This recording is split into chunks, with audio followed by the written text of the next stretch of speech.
round 1 kita sudah pertanyaan-pertanyaan sudah dilontarkan semua oleh semua undangan dan Pak Presiden sudah menjawab dengan sangat bold. Saya rasa round 2 ini mungkin akan lebih panas Pak Presiden. Akan lebih tajam silakan. Akan lebih tajam pertanyaan-pertanyaan. Gak ada masalah. Mungkin kembali untuk kesempatan pertama saya kasih ke Bang Celi. Silakan. Terima kasih Bang Celi. Pak Moderator, Bapak terima kasih. Ini kalau ada konferensi meja bundar yang bersejarah ini namanya diskusi meja bundar. Dahsyat. Terima kasih Bapak. Kan tidak banyak negara di mana preambul atau mukadimah konstitusinya itu mengandung prinsip foreign policy.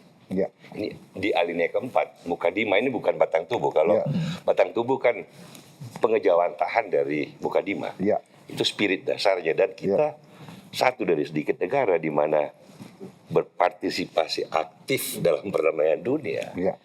Itu alinea keempat sama dengan alinea tempatnya Pancasila. Bapak Presiden. Ya. Itu alinea keempat. Ya. Sehingga memang sejak awal pendiri bangsa kita ini rupanya sadar. Kalau konstitusi Amerika kan cuma prinsip politik domestik.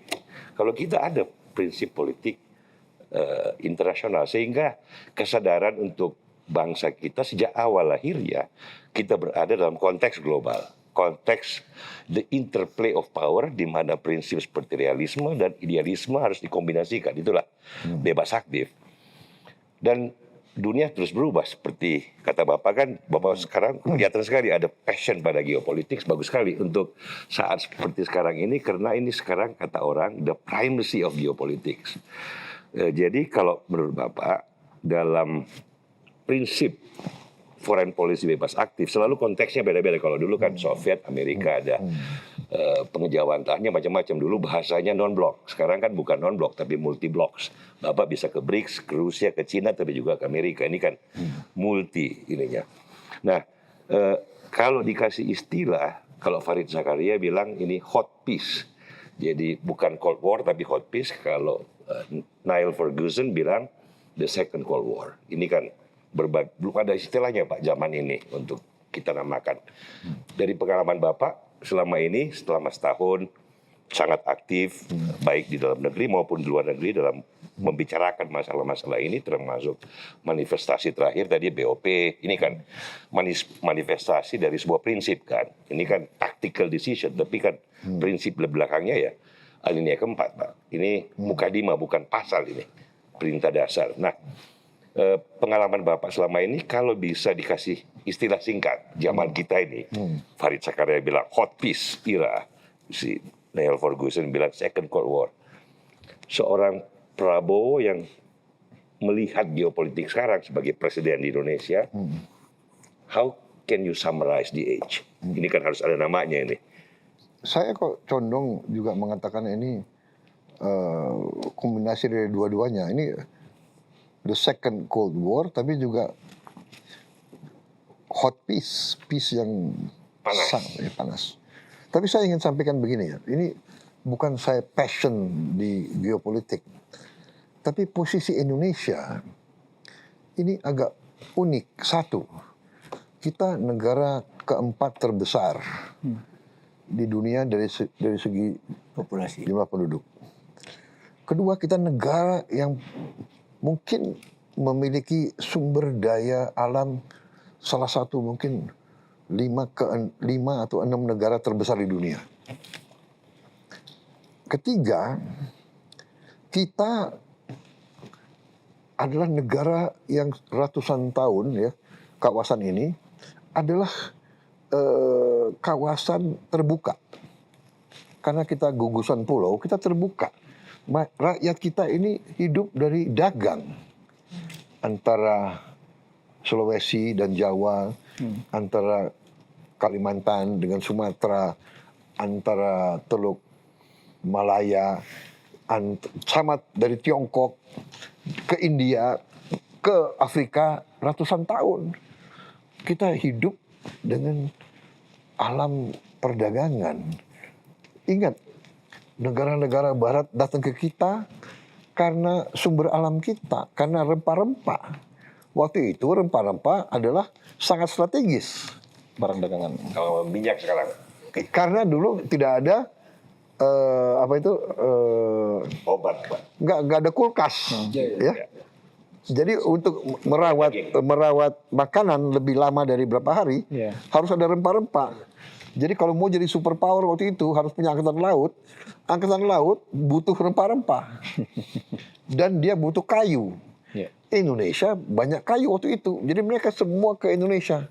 Ke gugusan pulau waktu itu kan. Mereka ke Pulau Timur, ke ambil kayu-kayu kita yang bagus. Superpower waktu itu ya. Spanyol, Portugis, Belanda, Prancis, Belanda, Inggris, semua ke sini. Jadi kita ini dari dulu selalu menjadi tujuan, Bahkan inceran, sebelum mereka karena kekayaan kita, gitu loh. Suka tidak suka. Nah kita akhirnya kita harus punya hubungan baik dan banyak negara. Kita anggota ASEAN.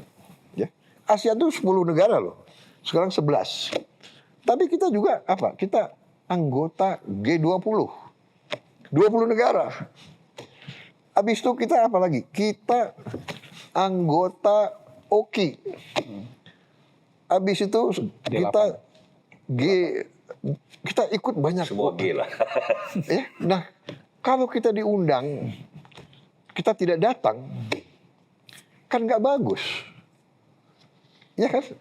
Nah, makanya setiap presiden Indonesia ya capek. Disangka saya suka jalan-jalan ke situ. Dan juga saya jalan-jalan untuk menjaga rakyat saya, untuk menjaga apa? Lapangan kerja. Aku kalau nggak lobby, tentunya menteri-menteri yang kerja. Di ujungnya saya harus datang. Iya kan? Ke Raja Belgia, ke Raja Belanda, ke Uni Eropa. Akhirnya kita punya perdagangan, SEPA kita agak lancar. 10 tahun loh kita tembus. Ya kan? Kita sama Kanada, SEPA, juga perdagangan. Untuk buka, sekarang kita punya barang-barang 0% ke Kanada, ke mana? Uni Eropa. Ke Uni Eropa. Artinya apa?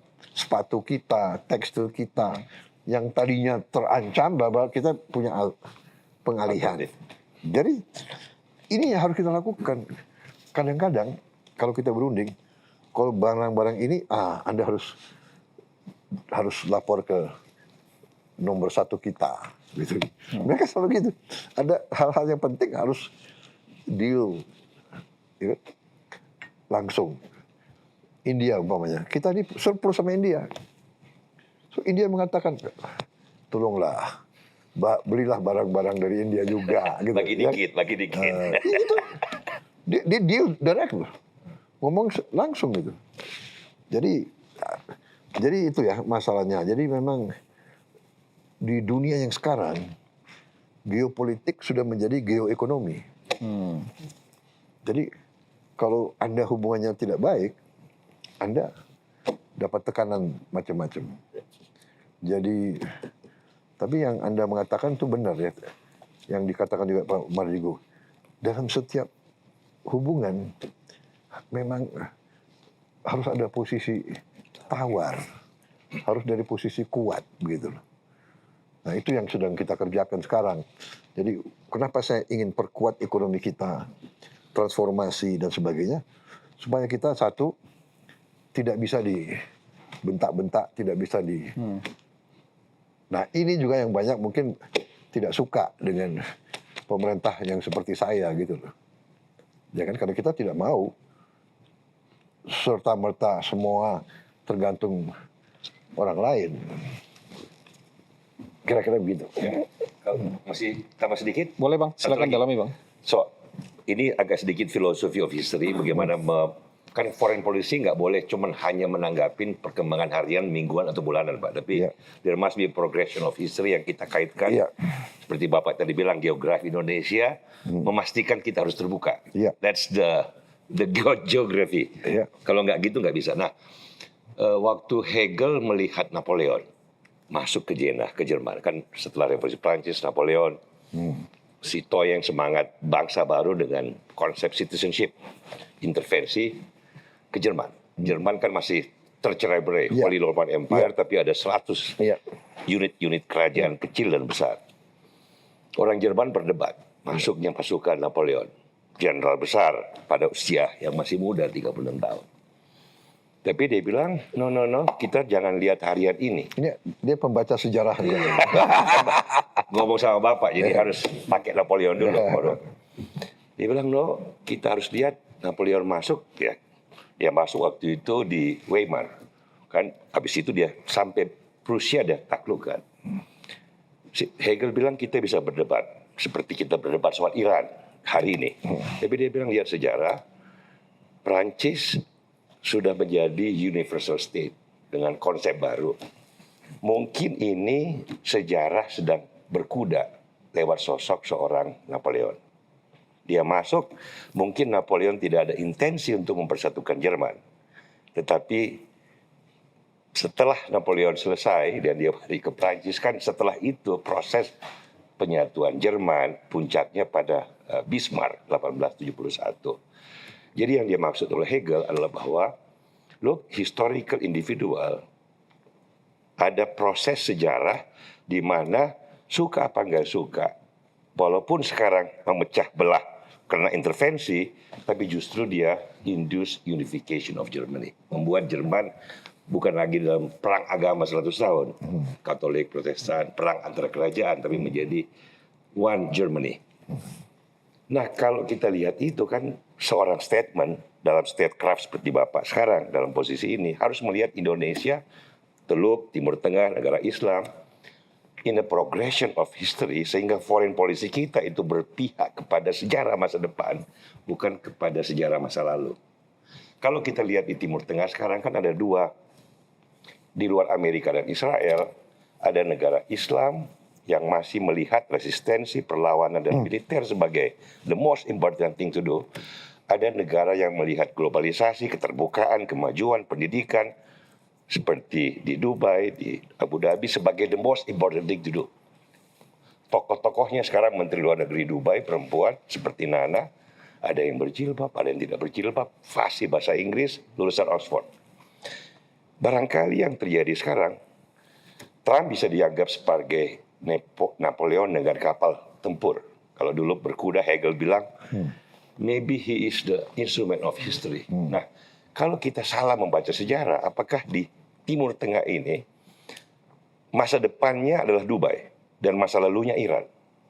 Kalau kita terlalu banyak mengunci perhatian foreign policy pada Iran, foreign policy Indonesia tidak, saya takutkan, tidak dalam progression of history, di mana pada ujungnya sebagai negara terbuka, negara yang kosmopolitan, itu kita tidak true to ourselves. Ini aja, bahwa sehari-hari kita bisa marah, kita bisa melihat, aduh, tapi kata Hegel, jangan lihat sejarah dan foreign policy from day to day. Lihat the long term. Apa yang Napoleon lakukan kepada Germany, dia membawa semangat kebangsaan baru, dia membawa hukum yang baru, dia membawa the new spirit of citizenship. Dia mungkin bermaksud tidak baik pada Germany, tetapi ujungnya it will become make Germany stronger. Kira-kira foreign policy kita kan harus, pertanyaannya kan sekarang globalisasi, keterbukaan, kemajuan ke depan, kemandirian energi, kemandirian pangan, ini kan Bapak sudah sangat benar pada prinsipal. Apakah dilema membuat foreign policy ini terutama sekarang di Timur Tengah tidak harus mempertimbangkan faktor-faktor fundamental itu? Kira-kira ini kan. Jadi kalau begitu ya, tanggapan saya sebenarnya adalah kita realis saja, kita hadapi kenyataan, dan saya berpendapat bahwa kita dalam hal ini sudah dalam jalur yang benar, bahwa kita mengutamakan di ujungnya kepentingan nasional kita, ya, dan bahwa kita, kalau menurut saya sangat relevan ke depan pun, bahwa kita harus tetap non-aligned, tetap non-blok. Kita tidak boleh terlibat dalam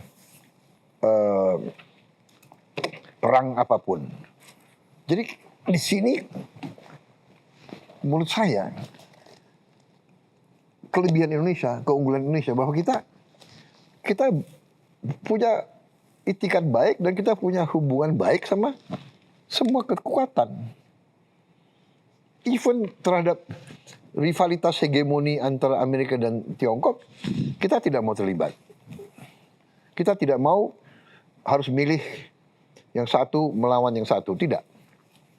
Kita will be equal, we will treat them as equals, and we will treat them equally, and we want to have the same good relations with all of them. Nah, itu menurut saya punya keyakinan itu. Jadi relevansi non-aligned yang digariskan oleh pendiri bangsa kita, menurut saya sangat relevan sampai sekarang. Itu yang navigasi kita, itu yang mengamankan kita. Di masalah perang Iran dan Irak, ya kita tidak mencari, ya dengan Iran, kita tidak mencari siapa yang benar, siapa yang salah. Mereka punya sejarah masing-masing, ya kan? Mereka punya sejarah masing-masing. Punya konflik. Jadi, iya, yang saya katakan tadi waktu kita break sebentar ya, yang sedih, bagaimana bisa ya? Contoh, ada perang saudara di sesama negara Islam. Satu negara sahabat kita, mitra kita, katakanlah Arab Saudi, kemudian Uni Arab Emirates, sahabat kita juga, sesama anggota OKI, sesama anggota sahabat kita, mereka mendukung pihak yang berlawanan. Yang saling berperang. Yang saling berperang. Di Yaman juga demikian akhirnya. Ini kan, jadi kita harus hati-hati. Ya, setuju. Makanya yang paling benar, dengan segala hormat, ya kita hormati semua kekuatan. Dan kalau kita baik sama semua, kita mungkin bermanfaat. Itu yang saya sampaikan. Kalau kita masih, saya tidak tahu gradasinya apa, kalau kita masih bisa diterima oleh Iran, tapi kita masih dipercaya oleh negara-negara Teluk, mungkin itu baik, mungkin kita bisa di penengah. Seberapa efektif saya tidak tahu. Iya, iya. Yang tadi dikatakan ya, sama juga masalah Sudan, masalah Yaman. Kita alhamdulillah kapal Indonesia lewat Yaman masih aman. Aman Pak ya. Masih aman, ya kan? Saya tidak tahu perubahan. Iya, lewat Selat Mendeb. Iya kan? Nah, karena kita juga sama Houthi, kita tidak pernah Ada masalah. sampai sekarang kalau tidak salah ya kita masih punya hubungan yang baik gitu loh. Iya kan? Kita tidak mau terseret ke sini, tidak mau terseret ke situ. Jadi jawaban saya kira-kira begitu. Kalau saya percaya masih relevan kita punya. Bagus. Tuh, sekali lagi preambul itu alinea keempat Pak, itu penting banget memang foreign policy buat konstitusi kita. Mbak Nana mau nyambung nggak? Ada beberapa Pak. Tadi Bapak katakan bahwa Indonesia tetap bebas aktif, non-blok, tidak tergantung pada kekuatan manapun. Kalau boleh satu contoh konkret Pak, karena saya tahu Bapak juga kerap mengatakan kalau menyentuh nilai kedaulatan, menyentuh nilai prinsip Indonesia akan berkata tidak. Nah, apa jenis tekanan seperti apa Pak? Apakah soal kebijakan luar negeri, tarif dagang, atau penempatan pasukan yang jelas Bapak akan tolak meskipun penolakan itu berisiko mencederai hubungan spesifiknya misalnya dengan Washington, Pak Presiden? Ya, kita selalu, mereka tahu posisi kita sudah lama, ya kan? Bahwa kita tidak mau terlibat dalam fakta apapun, kita tidak bisa umpamanya mengizinkan pangkalan pasukan asing manapun di Indonesia. Itu prinsip ya kita. Hard no ya Pak? Oh, it's always been like that. Dari zaman Bung Karno, Pak Harto sampai sekarang, ya kan? Kalau kita peaceful visit, peaceful navigation kepada semua kita Semua negara mau refuel di Indonesia kita izinkan, ya kan? Amerika mau monggo, tapi kalau Rusia mau juga monggo, kalau Tiongkok mau monggo. Jadi kita Bukan ya, berpihak gitu. kita tidak bisa, ya. So that's very clear, ya. Oke. Dan kita tidak mau mengganggu negara lain. Kita terbuka, kita jaga investasi siapapun di Indonesia, kita jaga. Oke. Asal mereka patuhi ketentuan kita, undang-undang kita gitu loh. Boleh satu singkat saja sedikit, Iya, silakan. Pak Presiden, soal kembali ke BOP, Pak. Iya. Spesifiknya soal biaya dan komitmen keuangan Indonesia di BOP. Karena masih simpang siur di publik. Ada pembicaraan mengenai kita wajib memberikan kontribusi sampai $1 miliar, kemudian ada yang mengatakan wah tidak perlu kontribusi karena akan mengirimkan pasukan, kemudian juga ada penjelasan bahwa akan diambil dari APBN, pos yang mana dan sebagainya. Boleh saya minta klarifikasi malam ini Pak untuk meluruskan? Iya, jadi dari awal konsep BOP itu mereka mengatakan bahwa boleh anggota yang ingin menjadi anggota Board of Peace boleh pilih dua. Kalau mau jadi anggota permanen, ya berarti istilahnya mungkin premium member lah, Ya, ya. premium. Pokoknya you ada di situ, diminta sumbangan $1 miliar. Kemudian kita diminta Indonesia bisa nggak nyumbang pasukan? Saya mengatakan bisa, pasukan perdamaian bisa. Jadi kita tidak pernah mengatakan bahwa kita mau ikut iuran $1 miliar. Tidak pernah ada komitmen finansial apapun yang disetujui oleh Indonesia soal itu? Tidak pernah. Dan ini salah satu yang di pertemuan di Washington 19 Februari yang lalu. Yang founding donors.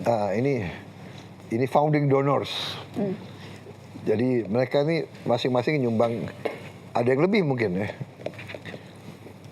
Ya, Tapi Indonesia nggak ada di nggak situ. ada Indonesia. Ya karena saya juga komitmen waktu ditanya saya tidak komit uang sama sekali. Kita mengatakan kita siap untuk pasukan perdamaian berapa yang diminta. Tapi Pak, kalau misalnya biayanya itu sebagai bagian iuran membangun, saya kembalikan kalau kita lihat 80% bangunan hancur. Dibutuhkan pembiayaan untuk rekonstruksi, memberi makan, membuat jalan, dan sekolah Pak. Yang menghancurkan harusnya yang bayar Bang Celi. Soal lain, tapi kan bukan. Kan kalau itu kan nggak ada habisnya nanti berdebatnya. The fact bahwa banyak negara mau contribute, membangun kembali jalan, sekolah, jembatan, rumah sakit.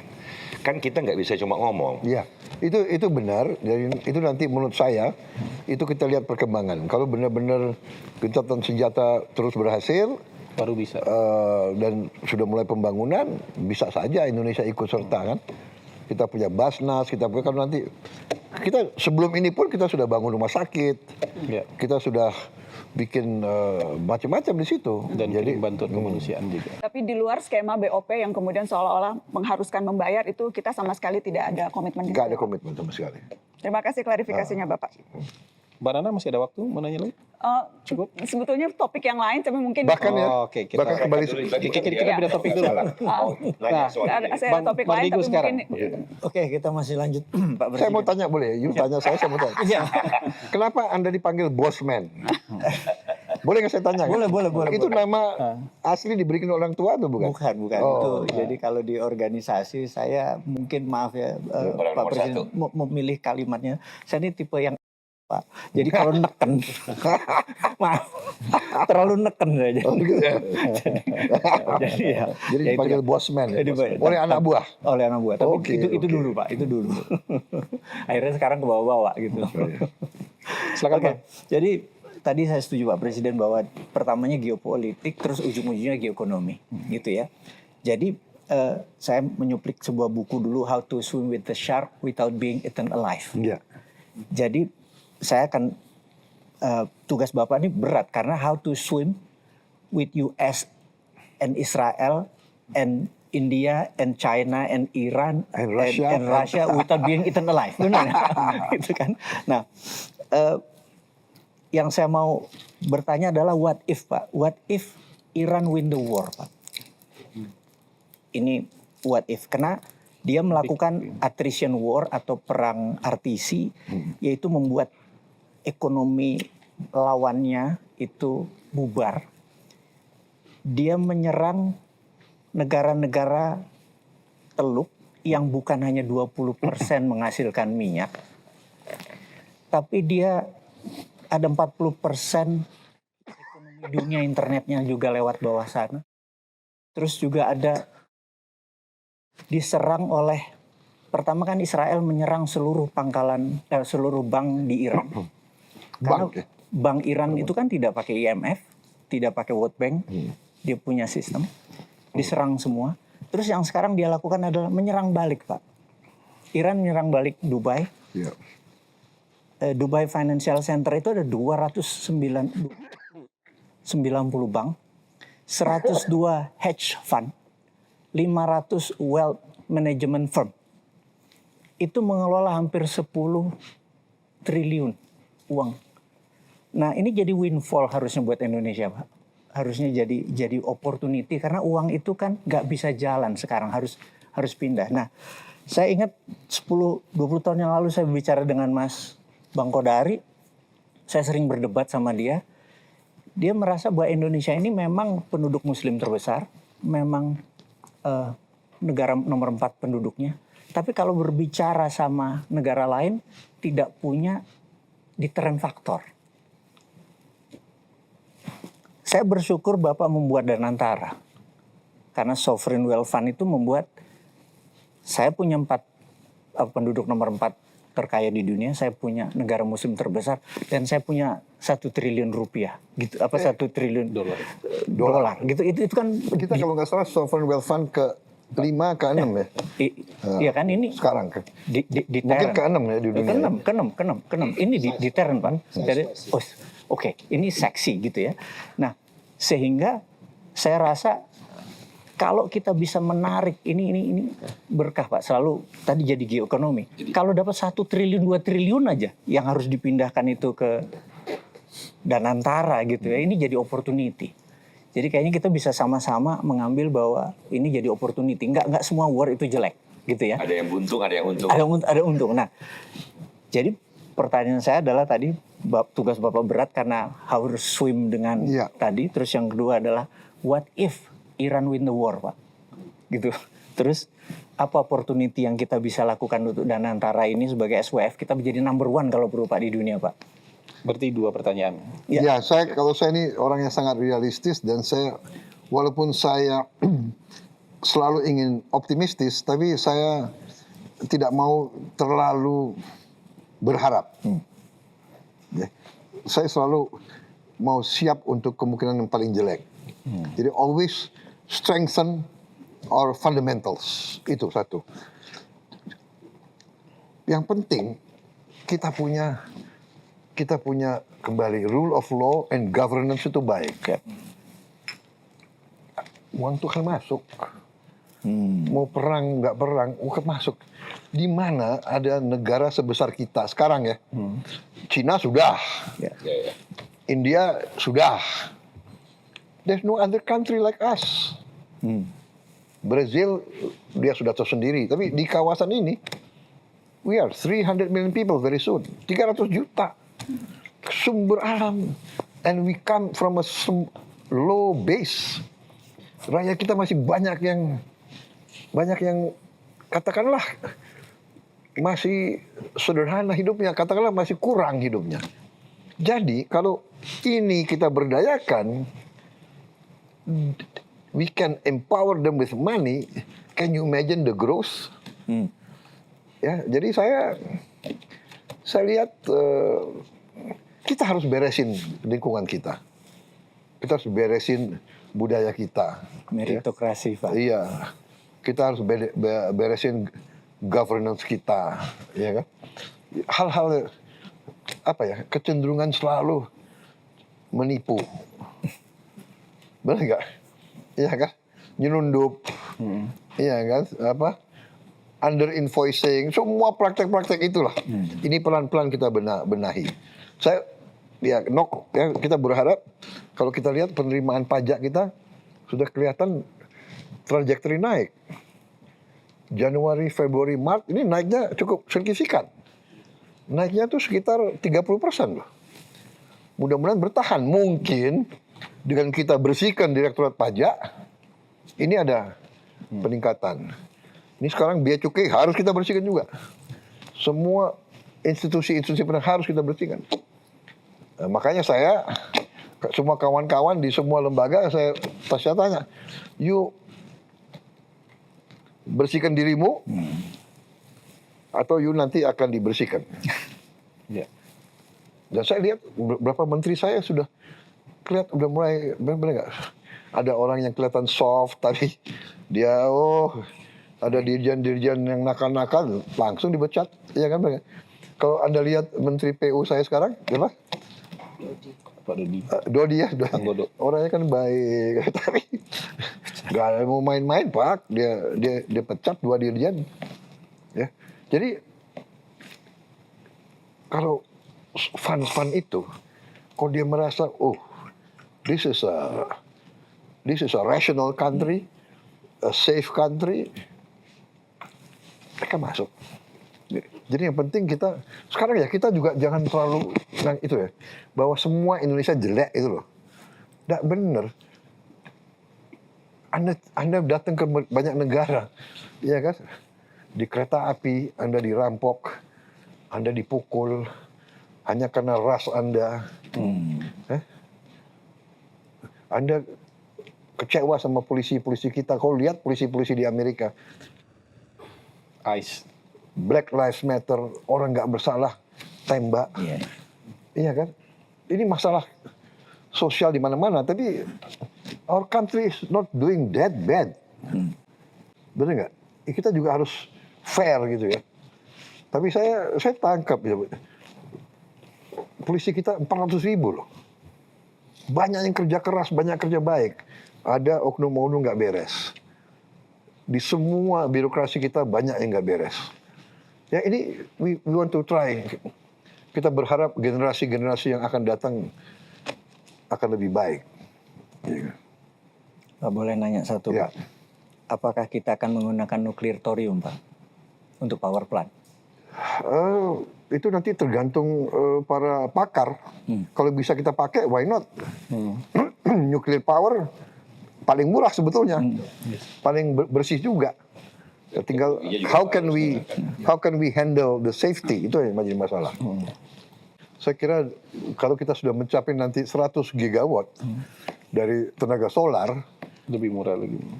kita lumayan tuh nanti. I see. Plus biofuel, karena kalau biofuel ya terbarukan itu kan tiap tahun kita nggak akan habis itu, iya kan?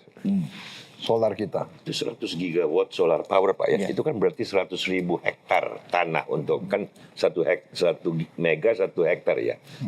Itu di berbagai daerah kan disiapkan. Ya. Karena secara tanah kan besar Pak untuk cover the span ya. Kan 1 mega 1 hektar lah kira-kira. Iya, kan kita punya 80.000, 90.000 desa. Kalau desa di luar Jawa untuk cari 1 hektar Besar-besar itu. gampang. nggak ada masalah. Kalau di dalam Jawa kita sudah hitung, kita punya banyak tanah, ya kan? Ada tanah HGO yang tidak dikerjakan, ada tanah perhutani yang tidak dikerjakan. Nah ini semua bisa kita pakai. Oke. Pak Mardigu, Terima cukup kasih. sejauh ini? Cukup. Nah, sekarang kita ke Mas Faisal lagi. Ya, makasih Ya. Pak Prabowo. Di round kedua ini saya ingin melanjutkan tadi yang Bapak sebutkan di round pertama masalah industrialisasi, Pak. Ya. Nah, jadi saya dan juga teman-teman di KOR itu sangat sepakat dan termasuk yang meyakini bahwa kita tidak bisa tumbuh lebih tinggi tanpa industrialisasi, Ya. gitu. Dan kita bukan hanya ingin tumbuh tinggi, tapi yang disampaikan Pak Dede tadi, kita ingin ada lapangan pekerjaan formal gitu. Ya. Jadi istilahnya mungkin jobful growth ya, bukan jobless growth. Nah, dan salah satunya hilirisasi, program prioritas dari pemerintahan yang lalu sampai dengan sekarang. Ya. Nah, tapi saya ingin menghubungkannya dengan ART, Pak, Agreement of Reciprocal Tariff yang barusan ini, Pak ya. Nah, dan barusan tadi Bapak juga cerita masalah bargaining power Indonesia. Ketika ART itu soft copy-nya itu sudah tersebar, nah ini terus terang kita langsung teliti satu persatu dari pasal ke pasal, Pak. Ya. Nah, memang kalau melihat dari sisi keuntungan, ada beberapa sektor yang kita dikecualikan dari tarifnya untuk kita bisa masuk dapat keuntungan dari ekspor di beberapa sektor tertentu. Ada 1.819 komoditas 1.819 komoditas, Pak, yang ya. kita 0%. Ya. Nah, tapi kalau melihat syarat yang lain, Pak, ya, terutama yang non-tarif measures, yang kita harus bebaskan semua. Kita tahu non-tarif measures itu banyak, dan non-tarif measures ini hubungannya erat sekali dengan industrialisasi, Pak. Selain non-tarif measures juga ada klausul yang lain kaitannya dengan critical minerals yang kita diminta untuk membuka akses itu. Nah, ini kaitannya dengan hilirisasi, Pak. Kalau dilihat dari klausulnya bahwa kita disuruh buka full akses bukan hanya untuk processing tapi sampai mining, Pak. Nah, ini saya terus terang jadi bertanya, ini kan ada beberapa yang tidak sejalan dengan program prioritas kita gitu untuk hilirisasi gitu. Dan kalau kita menjalankan ini, bagaimana dengan masa depan hilirisasi kita, industrialisasi kita, critical minerals kita, termasuk tadi NTM yang sebetulnya itu menjadi modal kita juga untuk mendorong industrialisasi. Ini pertanyaan saya, Pak. Gitu. Jadi gini ya, non-tariff barrier, apa non-tariff, kita sekarang ya punya free trade area sama China, sama Uni Eropa. Do you know what that means? That means nggak boleh non-tariff barrier juga terhadap mereka. Benar nggak? Contoh yang dipersoalkan Amerika antara lain begini, dia buka pabrik di Batam, di Batam atau pokoknya suatu special economic zone. Pabrik itu membuat alat-alat medis, ya, ronsen, MRI dan sebagainya. Boleh jual ke negara lain, kan? Karena special economic zone kan nol tarif. Betul. Dia jual. Indonesia butuh, dia jual ke Indonesia kena tarif. Anda ngerti? Ya. Hal-hal ini yang mereka minta diluruskan. Itu satu. Yang kedua yang critical mineral, saya sudah katakan kita terbuka, but everything at market price, at economic price. Ya, jadi kalau dia mau ikut, kita izinkan mereka mining di Freeport. Sudah berapa puluh tahun. Freeport sekarang menghasilkan salah satu revenue kita yang paling besar. Kita izinkan. Critical mineral itu is a commodity, right? If they pay international market price, mau dia yang main atau kita yang main, we get the economic value, right? Tapi kan ada kaitan Yang penting kita hilirisasi kasih akses. Export ban, Pak. Hah? Export ban dari critical minerals yang komoditas itu. Itu kan jadi Siapa yang modal ban? kita untuk Yang ban siapa? yang nikel, Pak, contohnya. Hah? Bahan mentahnya kan kita tidak. Oh ya, bahan mentah kita minta di processing. Kalau dia mau mining dan proses di sini tetap dong. Ya. Enggak, itu dasar hilirisasi. Processing di Indonesia. Enggak ada, enggak mungkin. Tapi kalau dia mau main dan dia mau proses di Indonesia, bagus enggak? Bagus. Artinya Ya, itu tidak malah bagus kalau itu. tidak barang mentah yang di. Tapi yang penting kan dia minta akses. Kita nggak tutup akses. Tapi dia have to pay market price. International market price. Mau Antam yang ini apa? Yang main mau apa kan begitu. Iya kan? Ya. Kalau kaitannya NTM yang local content bagaimana, Pak? Karena itu kan di kita local content requirements TKDN itu kan bagian dari kita membangun EV. Banyak industri pakai itu.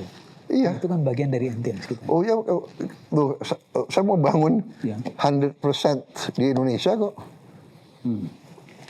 EV, mobil. Masalahnya adalah kita harus industrialisasi. All these non-tariff barriers kan untuk melindungi apa? Kita nggak punya industrinya kok. Kita punya industri mobil, kan nggak ada. Dengan segala hormat loh. Jepang sudah berapa puluh tahun di Indonesia. Itu kan basically ya produk Jepang gitu kan. Ya sekarang kita yang penting harus industrialisasi. Kita harus bikin pabrik motor. Kita harus bikin pabrik mobil. That's where we get the real margin gitu loh. The real value add. Jadi tim saya juga cukup, nggak mungkin lah kita akan korbankan kepentingan nasional kita. Nggak ada masalah bagi kita. Nggak mungkin. Kalau saya boleh jump in, Pak. Iya. Mungkin yang maksudnya Mas Faisal itu kan strategi kita harus proses, Pak. Ya. Ya. Tapi di dalam agreement itu, koreksi kalau saya salah, ada persyaratan dari Amerika bahwa ekspor ban itu harus dilepas, Pak. Jadi dia minta supaya kita ekspornya raw. Itu yang ada di dalam, itu concernnya kan? Dalam teksnya nggak ada deh. Itu Nggak kan ada. salah pengertian aja. Nggak ada. Dari awal nggak ada teks Iya, itu. nggak Kata mungkin. orang aja. Hmm. Teksnya nggak ada. Nggak ada. Karena yang dimaksud seperti kata Bapak Presiden. Kalian kalau masuk oke, tapi sesuai dengan aturan kita. Iya. Itu selalu ada aturan Iya. kita. Iya. Proses Setiap dalam kalimat, negeri itu maksudnya. Ya. setiap kalimat yang ada shall selalu ada according to our regulation and law. Itu yang orang luput. Sekalian Saya mau nyambung Bang, ekonomi nyambung. Tapi saya ingin jawabin soal ERT satu hal. Mumpung ada anggota tim negosiasinya di sini. Pendukung. Supporter. Oke. Tapi pertanyaan tetap buat Pak Presiden. Iya. Bukan buat Bang Celi. Pertanyaan tetap Untung you di timnya Erlangga ya. Ya, Bapak. Ya.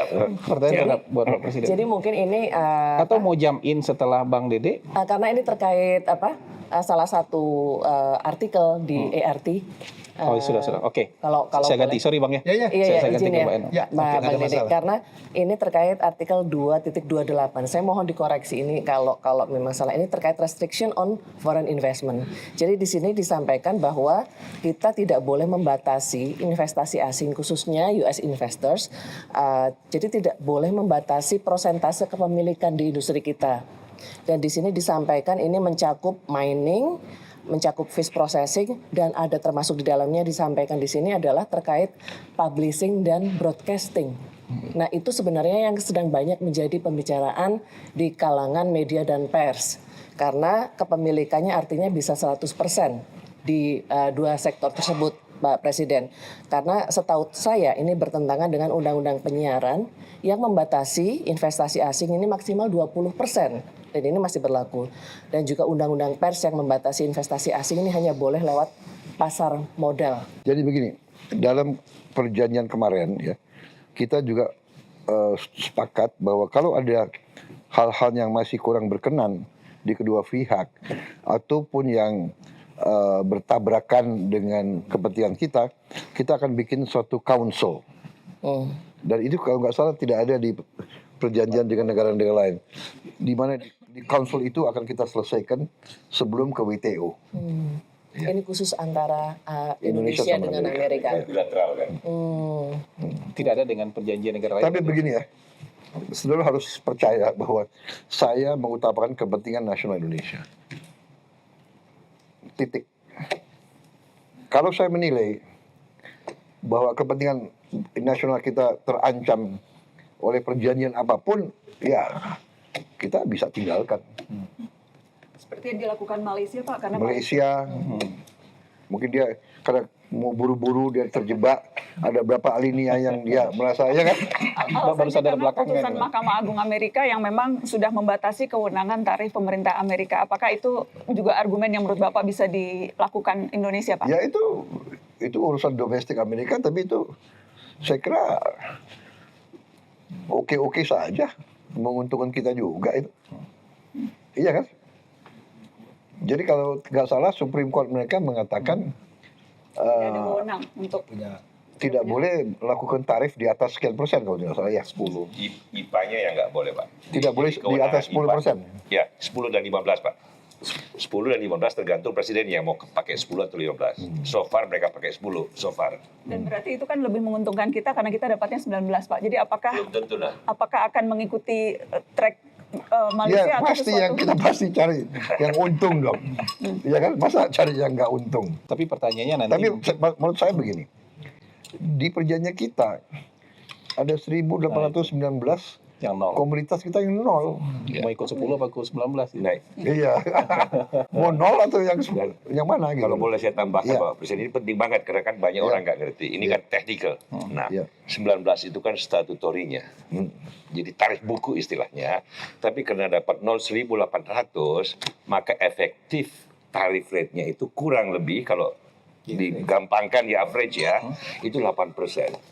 9% paling tinggi Bapak, bahkan 7%. Apa itu maksud gimana? Kan 19% ini kan tarif buku yang disepakati ditulis, tapi kan itu statutory. Efektif tarif rate-nya yang paling penting kan, karena berapa uang keluar dan masuk. Itu kalau karena kita dapat 1.800 items nol, kalau kita bagi 2 aja deh, kan nggak sampai 10 bahkan. Jadi pertanyaannya, kalau kita mau terima yang baru menggagalkan perjanjian ini, nah, katakanlah ya, begitu ya.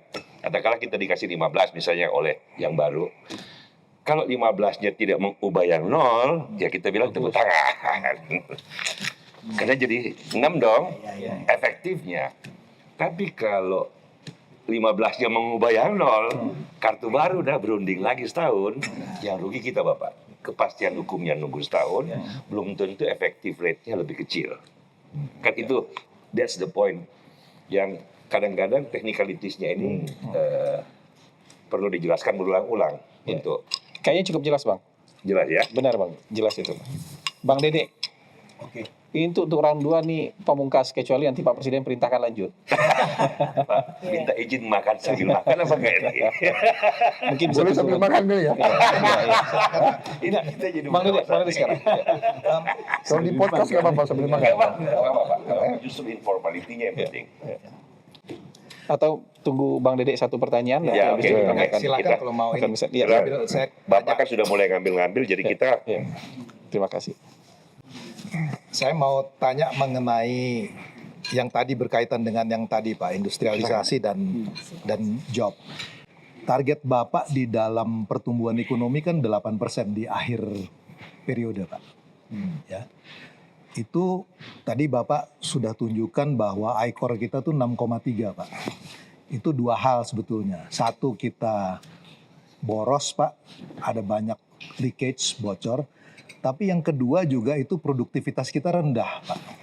Jadi kalau di Vietnam itu hanya butuh 3 kapital untuk ngasilin 1, kita tuh butuh modal yang lebih banyak karena produktivitasnya rendah. Jadi kalau kita hitung dari angka ya Pak ya. Kalau kita mau tumbuh sekitar 8% seperti yang Bapak inginkan di akhir 2029, itu kita butuh investment over GDP sekitar 54% Pak. Ya. Sementara tabungan kita itu hanya 35. Jadi ini hanya bisa dilakukan kalau produktivitas quality dari human capitalnya diimprove Pak. Nah persoalan besar yang kita hadapi segera itu adalah AI misalnya. Saya melihat bahwa jenis pekerjaan yang sama itu akan tetap ada Pak. Misalnya nurse, medical doctor, itu akan tetap ada. Tapi skill setnya beda Pak.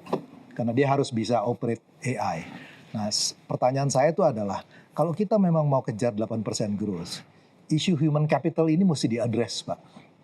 Ya, apa yang kira-kira Bapak mau lakukan terhadap ini? Karena tanpa ini Pak, walaupun uangnya datang, kalau kita boros, kita nggak akan bisa mengejar 8% Pak. Persis, exactly because of that. Saya sedang habis-habisan untuk perbaiki pendidikan kita. Pendidikan kita besar-besaran saya sedang lakukan itu. Sebagai contoh, saya sedang melaksanakan perbaikan fisik sekolah-sekolah. Tahun lalu kita hanya mampu 17.000 sekolah. tahun ini 70.000 sekolah 70.000 Pak ya. Perbaikan fisik ya. fisik. Dan ini langsung saya kirim ke kepala sekolah. Kepala sekolah dengan komite sekolah dan Swakelola. orang tua murid. Banyak kepala sekolah yang nangis. Pertama kali dalam sejarah dia kelola sendiri.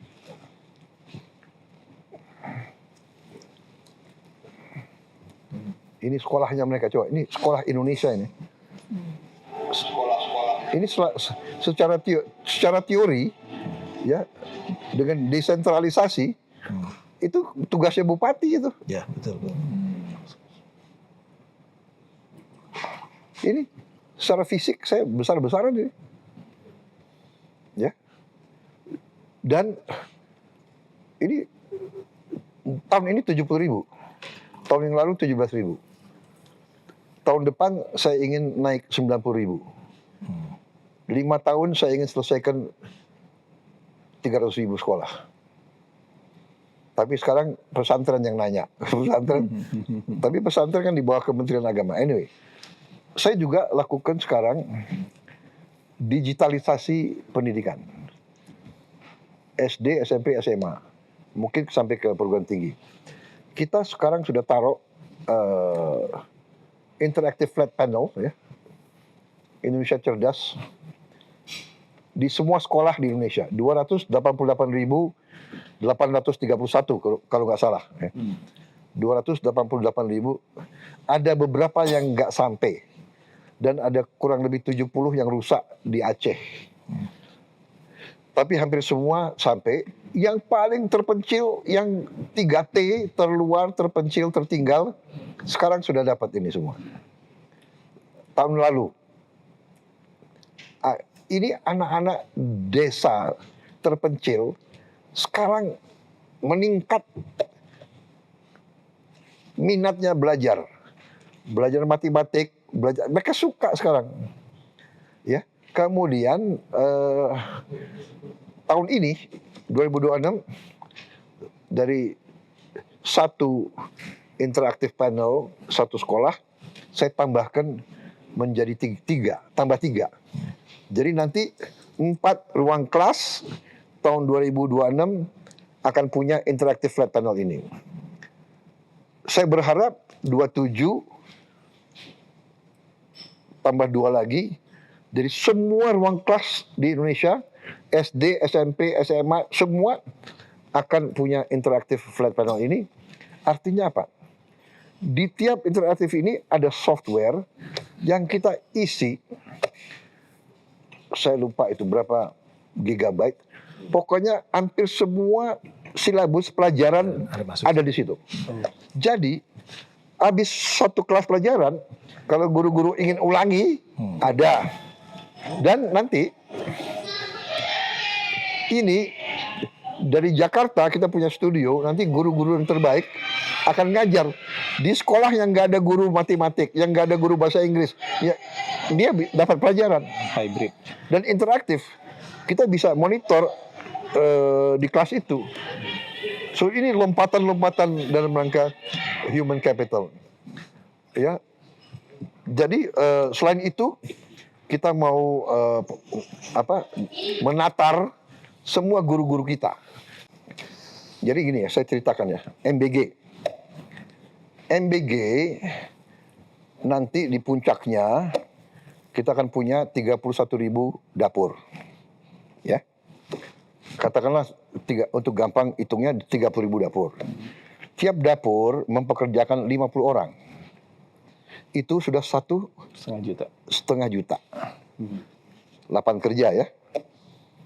1,5 juta ya. Tiap dapur menciptakan vendor-vendor supplier. Antara 5 sampai 10 vendor tiap dapur. Yang jual telur, yang jual wortel, yang jual sayur, yang jual, ya kan? Tiap vendor ini empiris mempekerjakan sekitar 5 petani. Ya. Jadi itu sudah berapa? Sudah 50 lagi. Another 1,5 juta orang kerja. Itu hanya dari MBG. Nah, saya mau cerita lagi. Koperasi Merah Putih. Koperasi Merah Putih nantinya kalau jalan semua itu ada sekitar 80.000 koperasi. 80.000 koperasi itu kalau tidak salah sekitar 18 kali 80.000 berapa? 18 kali 80.000. 1 juta. 40.000. Satu juta. Berapa? 1,4 juta. 1,4 juta. It's another tambahan, ya kan?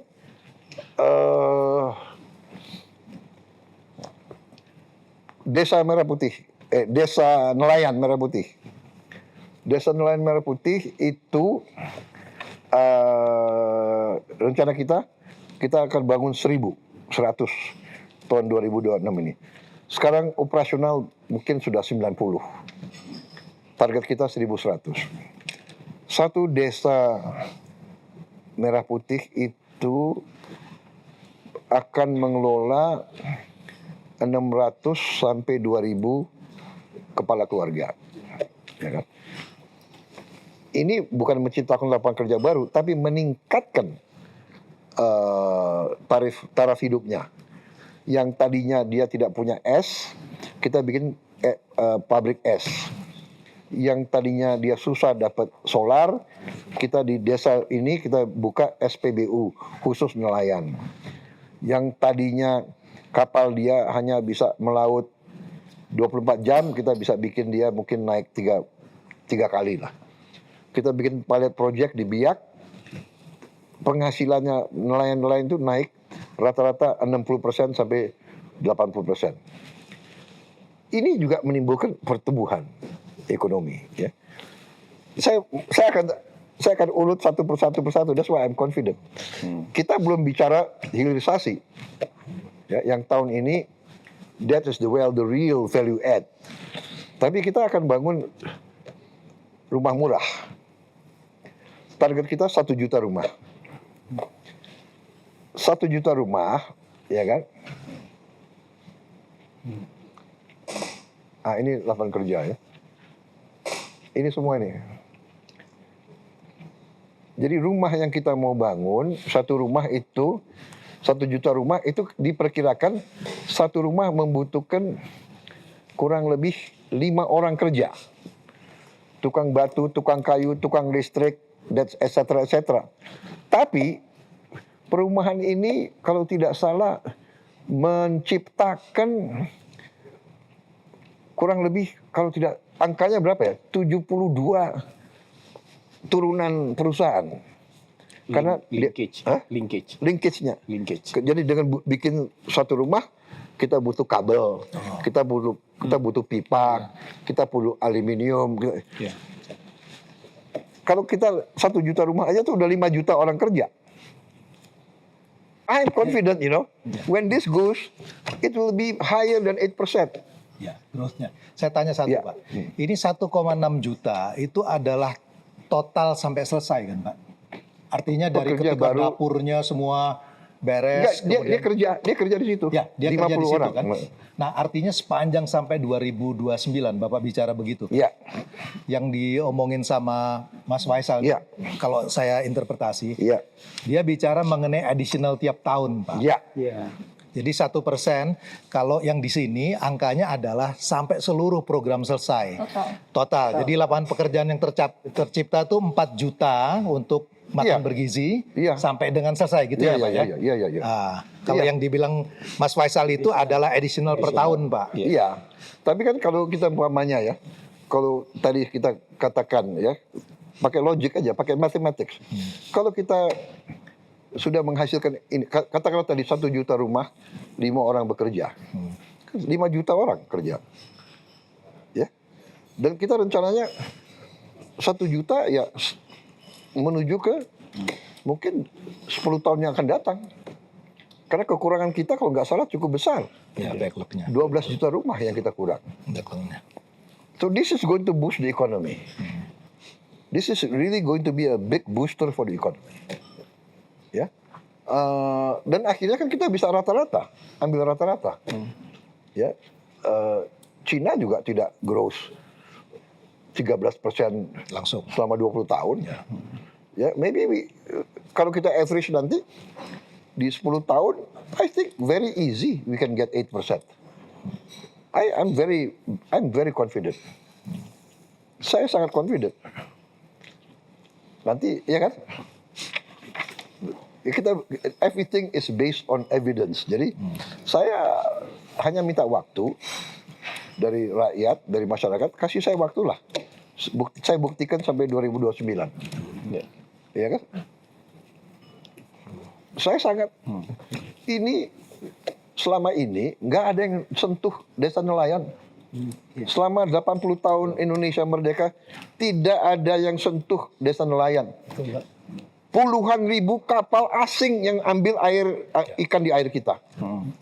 Puluhan ribu. I want to turn this around.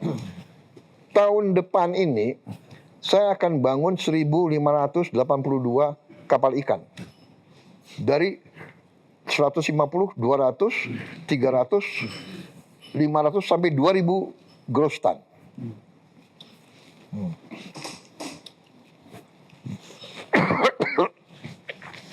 Ini akan saya teruskan. Rencana kita ya mungkin 5-6 tahun ke depan ya 1.500 tiap tahun. Oh, additional itu Pak. 1.000. Additional. Yang kosong sekarang. Ya. Karena saya tidak mau laut kita diduduki oleh kapal-kapal asing.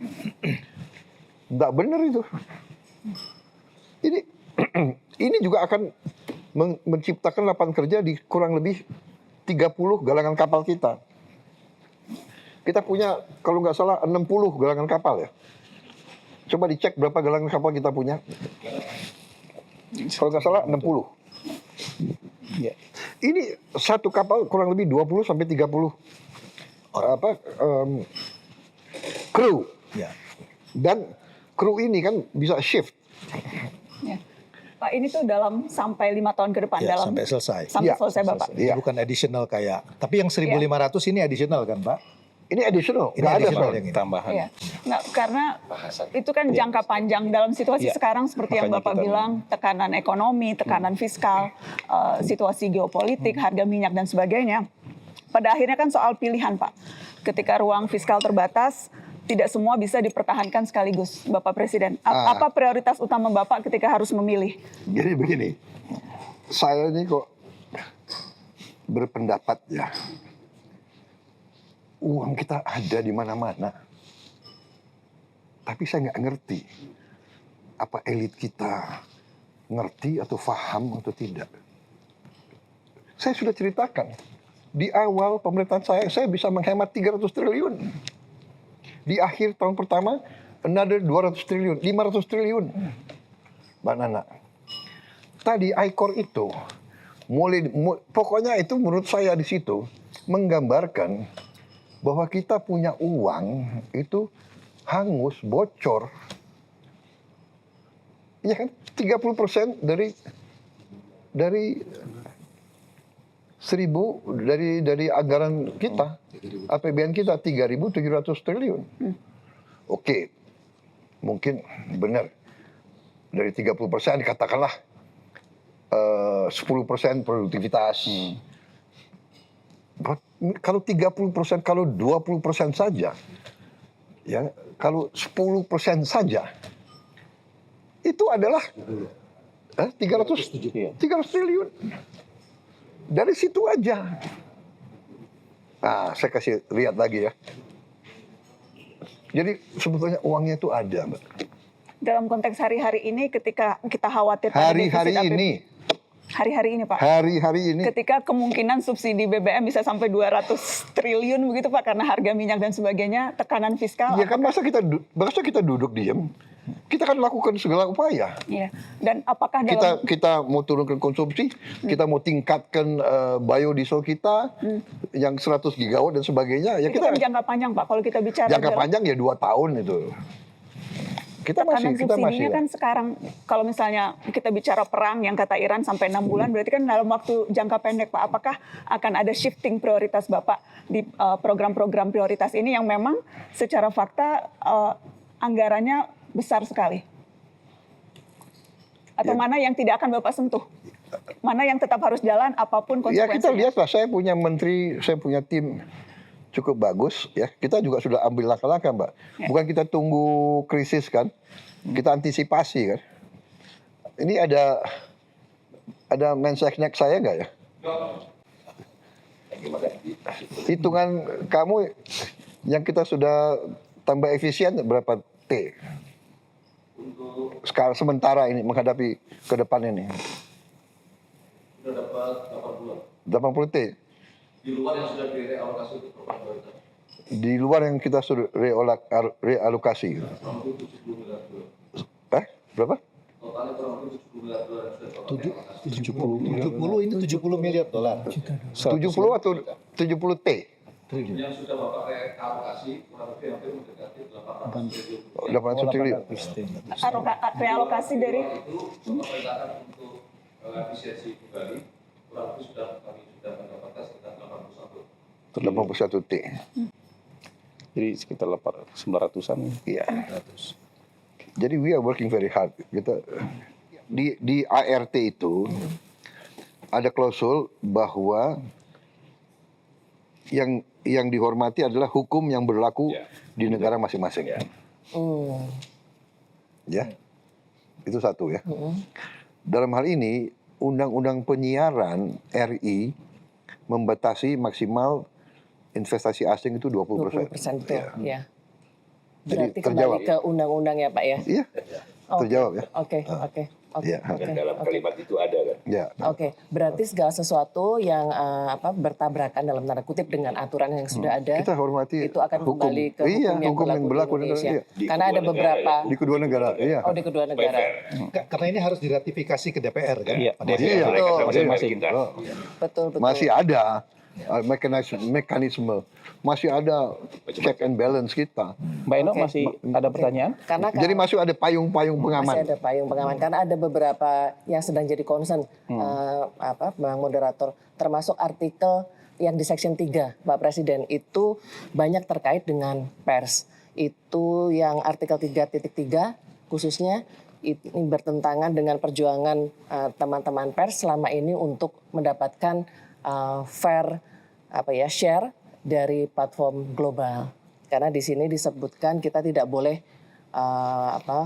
ikut campur atau mewajibkan US Digital Services Provider untuk profit sharing dengan news organization.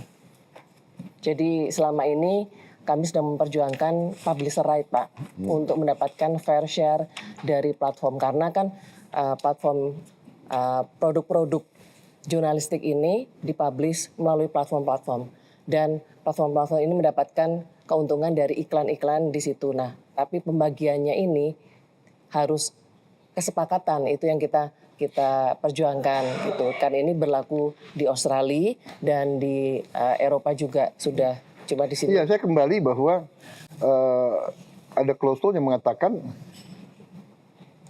berlaku hukum yang berlaku di negara masing-masing. Oke, clear Pak. Iya, ya, jadi kita punya pengaman itu. Clear. Oke, Cukup ada lagi? semua? mungkin penutup Pak. Iya. Penutup sing Saya juga nanti tadi udah Ini Gak apa-apa, gak apa-apa. Ya, you makan aja. digoreng sama direbusnya sudah mulai ini. Sayang. Ya, masih ada. Saya ngobrol Ini masih- informal aja informal. masih terkait Nggak MBG direkam. juga sebenarnya. Iya. Jadi gini Pak, dalam setiap kesempatan wawancara, kami punya tradisi untuk membuka kesempatan bagi netizen titip pertanyaan. Ini kami lakukan juga waktu dapat kesempatan diskusi dengan Bapak di Lebaran tahun lalu. Iya. Nah, dalam hari ini Pak, kita buka di kurun waktu 4 jam. Dari jam 9 sampai jam 1 siang. Ada masuk sekitar 600 pertanyaan dari netizen. Dan yang terbanyak 18% ini memang soal MBG. Itu. Nah, banyak Pak yang curhat soal MBG. Kalau tadi Bapak menyampaikan bahwa Bapak nggak pengen terima laporan ABS, Iya. mudah-mudahan Bapak juga sudah sering dengar laporan-laporan tidak menyenangkan terkait MBG ya Pak ya, mulai dari mungkin isu markup bahan baku sampai mungkin selama Ramadan ini ada yang dibagi dalam kondisi mentah tapi dikeluhkan higienitasnya. Nah, tadi mungkin ya concern kita ya di tengah situasi krisis Timur Tengah seperti ini, dengan mempertimbangkan cost benefit analysis, Bapak tetap mempertimbangkan memutuskan untuk melanjutkan MBG. Saya akan bertahan sedapat mungkin. Daripada uang dikorupsi, lebih baik rakyat saya bisa makan.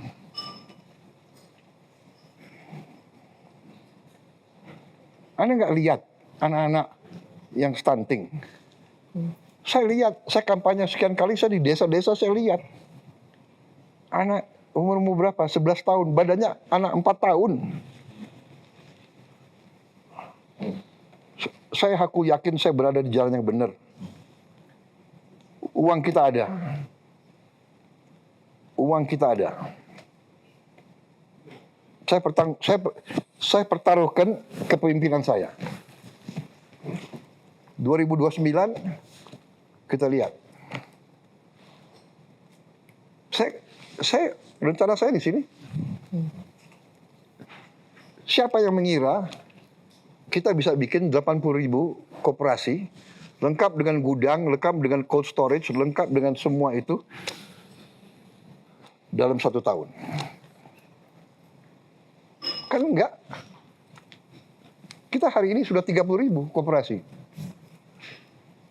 Hari ini. Di mana? Di negara mana? Kasih lihat foto ini. Desa Gejuk Jati ini. Koperasi ini terdiri dari lahan kosong, lahan pecaton desa. Akhirnya dibangun koperasi Merah Putih. Respon dari masyarakat ya bagus, monggo Pak, terima kasih atas adanya koperasi yang petani punya setiap panennya nanti bisa disetor ke koperasi gitu. Karena di sini menyetop pembelian gabah dari masyarakat nantinya. Saya sebelum ada koperasi kan saya hanya memasarkan UMKM saya di pasar, dan itu kan hanya bergantung pasar pagi saja ya.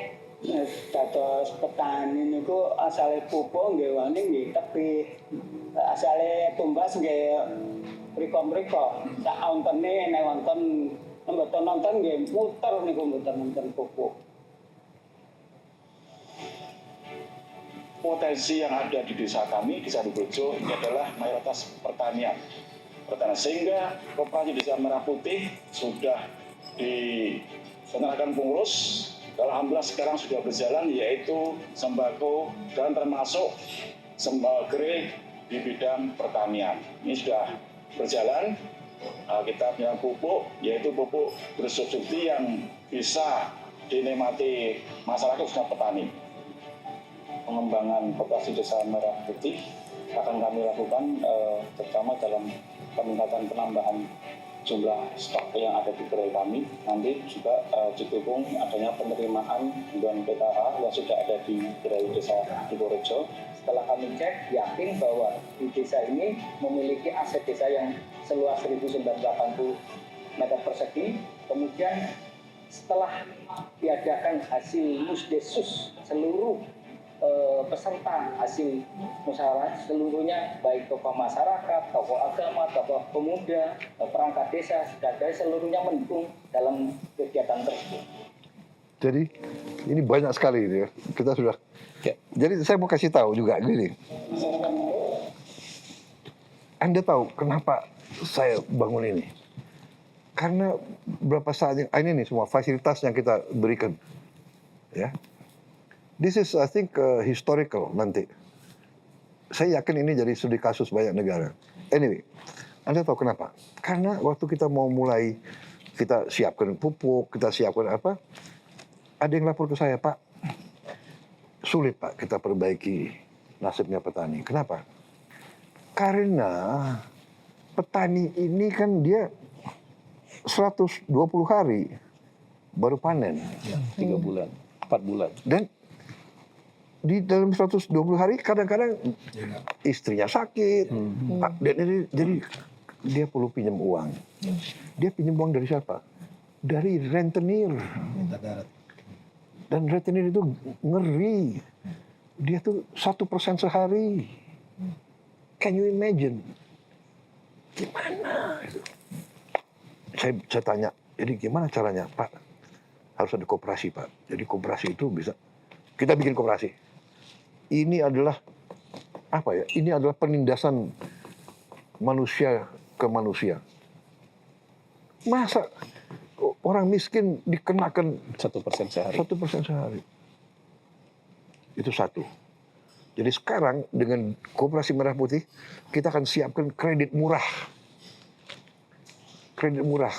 Saya tanya, sekarang pun mikro kredit ya, 24%. 24%. Tetap tinggi. Orang miskin 24%. Maaf ya, pengusaha besar konglomerat berapa persen? 7, 8. Hah? 6-7% lah kalau Iya, kata paling tinggi 9% lah. 10%.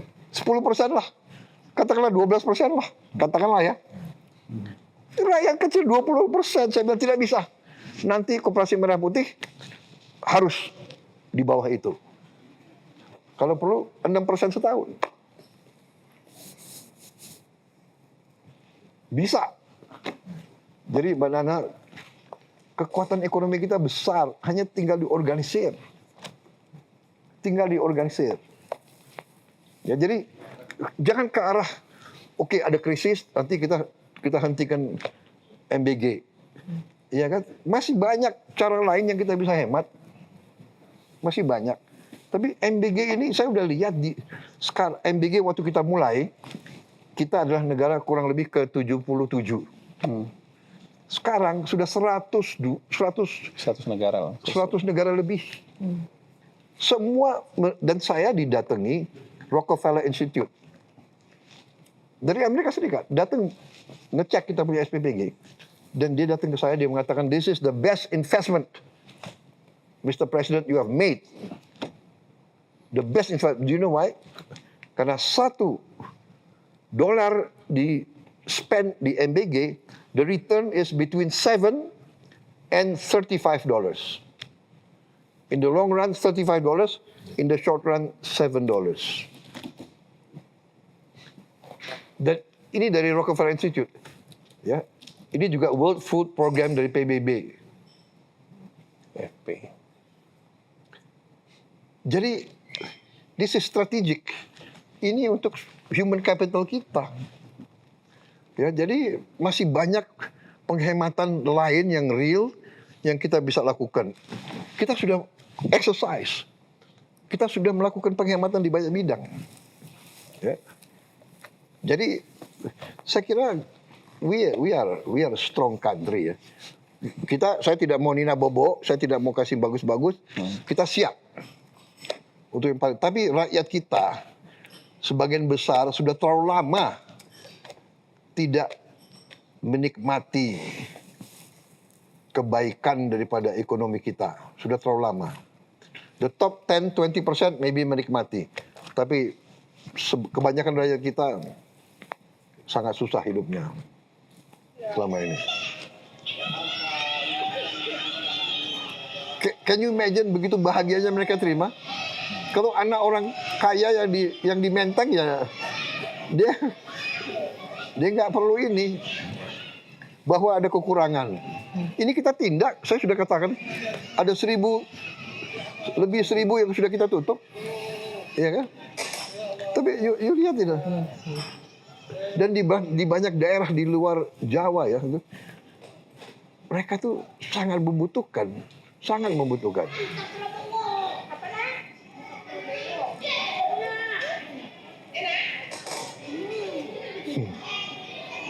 Tapi yang sedih kalau dia bungkus untuk bawa pulang, ya.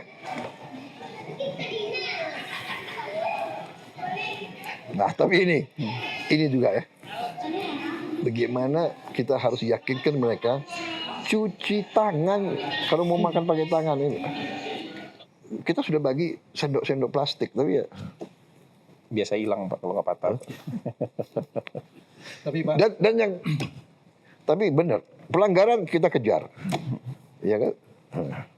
Tapi Pak, mungkin concernnya tuh begini Pak. Karena tax ratio kita kan rendah Pak.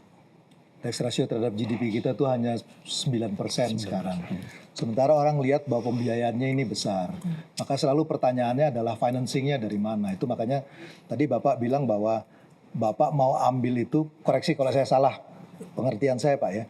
Bapak mau ambil itu dari leakage yang ada. Ya, exactly. Jadi tax ratio plus leakage itu, kemudian plus efisiensi itulah yang dipakai untuk membiayai program ini. Exactly. Dan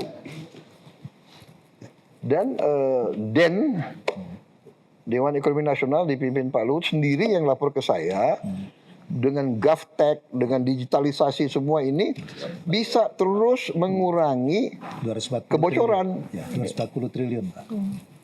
Ya, kemudian perhitungan DEN sendiri bahwa tax ratio kita dalam waktu dekat bisa naik 3,5%. Kalau benar itu kita sudah setingkat sama ASEAN lain. Dan begini, kita lihat, maaf ya, kalau tren 3 bulan ini naik 30%, 30%, 30%,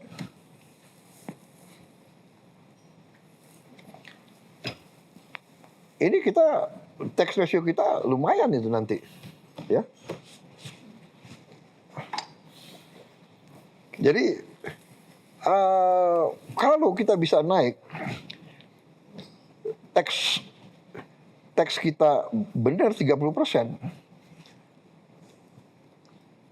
tiap bulan rata-rata 1 tahun ini 2026, wah itu berarti dari 9% kita ya benar sudah 12-13%. Cuman ini kalau saya nggak salah Pak, 30% ini gross, 23% tuh restitusinya Pak. Harus dikembalikan. Jadi yang tumbuh tuh mungkin sekitar 7. Kecuali kalau pemerintah tidak mengembalikan yang 23%. Ya tapi kan ada itu strategi nanti, kita kan hitung nanti. Tapi kita masih banyak dana-dana lain. Masih banyak dana-dana lain. Oke?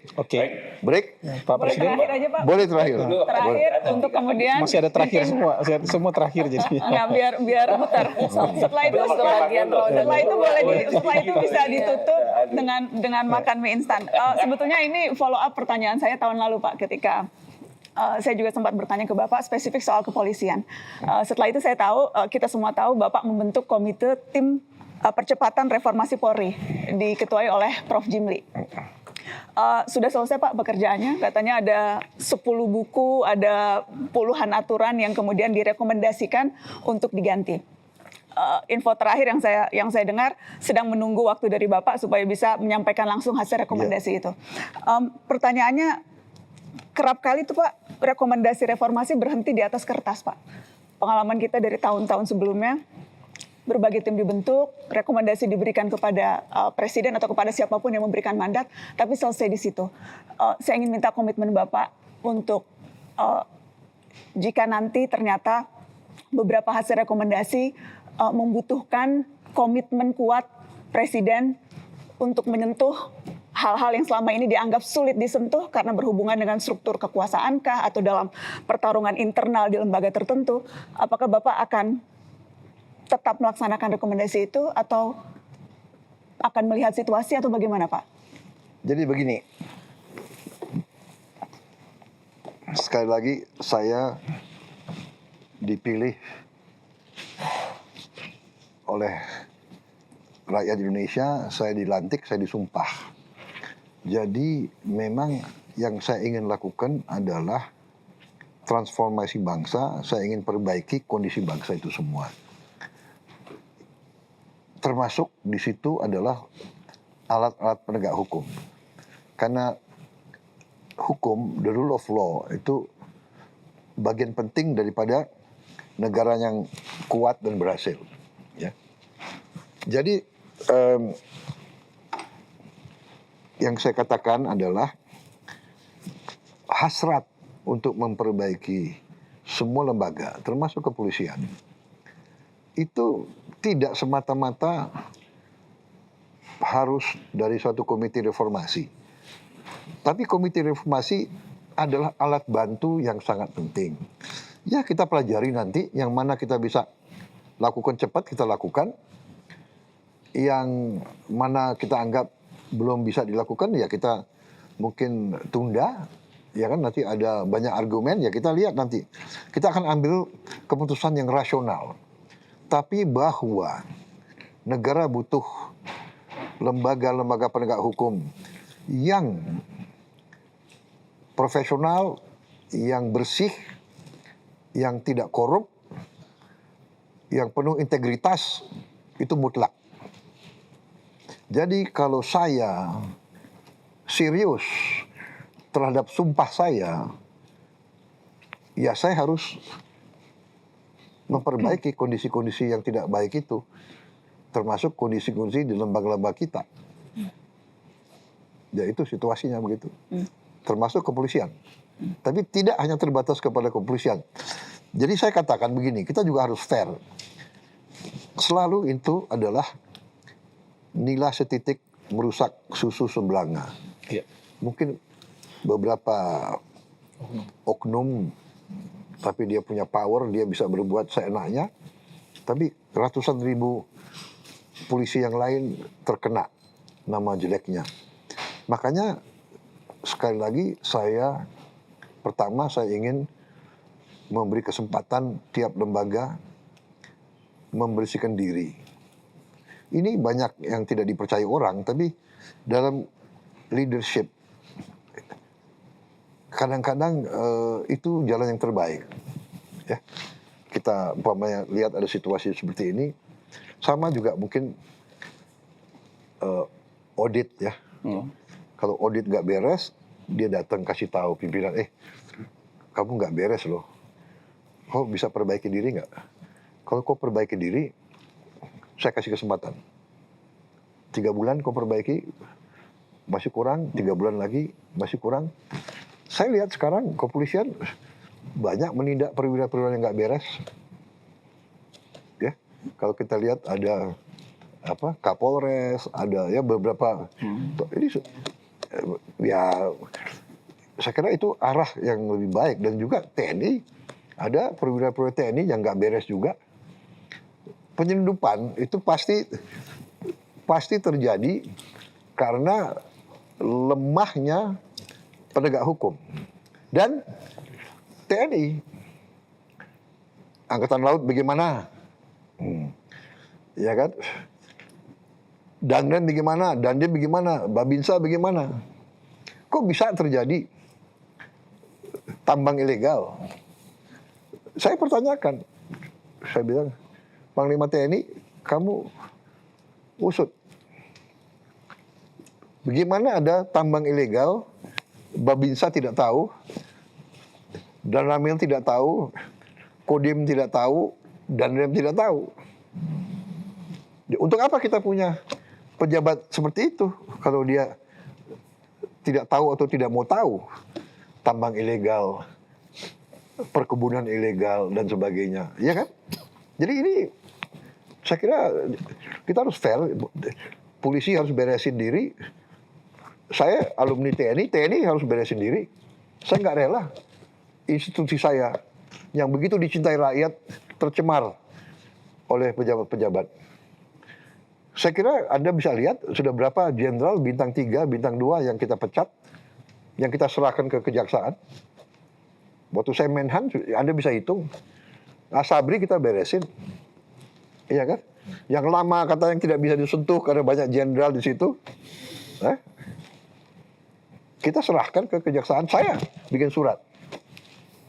Minta kejaksaan yang bertindak. Jadi Mbak Nana itu jawaban saya. Polisi yang baik dan tentara yang hebat dan baik itu tuntutan rakyat.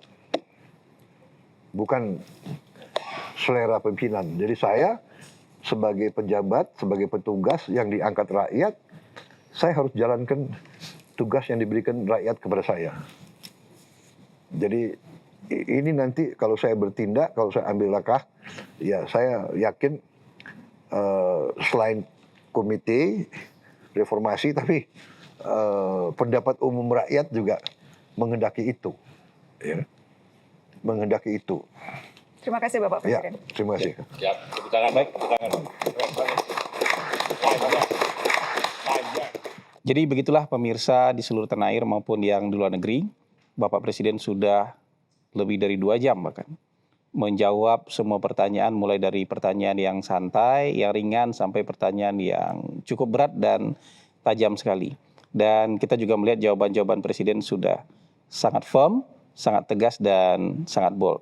Dan harapan kita tentu ini bukan yang terakhir Pak, nanti akan ada acara seperti ini lagi, Presiden Prabowo menjawab untuk episode berikutnya. Mungkin sebegitu dulu dari saya. Saya minta maaf kalau ada kekurangan selama memandu acara ini, dan terima kasih atas partisipasi abang-abang, kakak-kakak semua dalam forum ini. Terima kasih juga Bapak Presiden. Luar biasa Pak, panjang sekali, tapi Bapak tetap bersemangat untuk menjawab pertanyaan-pertanyaan ini. Baru jam berapa? Udah mau sahur Pak. Udah masalah. Dan sampai jumpa lagi dalam episode Presiden Prabowo menjawab berikutnya. Mau Terima dipanasin kasih. dulu nggak nih? Mau dipanasin?